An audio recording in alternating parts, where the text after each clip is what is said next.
We talked about curation, how to do a good curation. That curation is not just aggregation, but there is a very, very tricky path over here. And that tricky path is that unwittingly you can end up violating the intellectual property of other people. And therefore, if you take in some part or you include some part of the content without proper attribution, there can be a problem.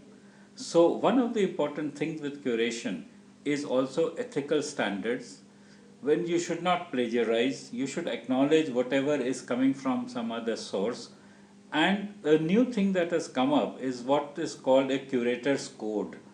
The curator's code has become important because in the traditional thing, when you were referring to something else, you could at the most in speech say quote, unquote, and between the quote and unquote, you put in what the other person had said, which you are quoting.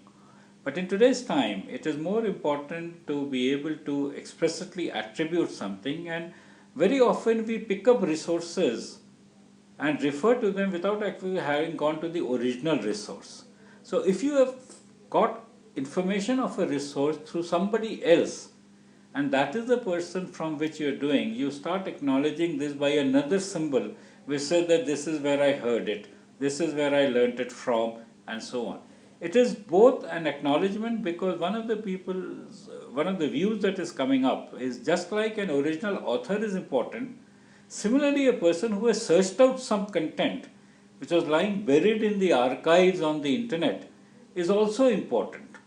And therefore, for him to be given credit for having ferreted out an interesting piece of information from this vast mine of the internet is also useful.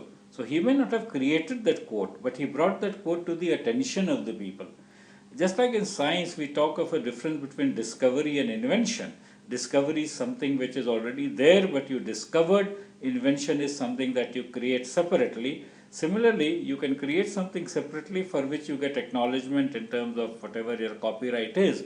But if you have found out something written in 1765 which is very interesting, the person who digged out that information is also considered as somebody who should be acknowledged. And this is what the curator's code is talking about. It tries to make some symbols for those kind of things, and I'm sure you will find this very important. So now once you can do this, then you will be fair, you will be ethical, you will not be violating anybody's right, and of course your original content will be treated by others in the same way. If you treat others' content with respect, hopefully they will treat yours in the same way.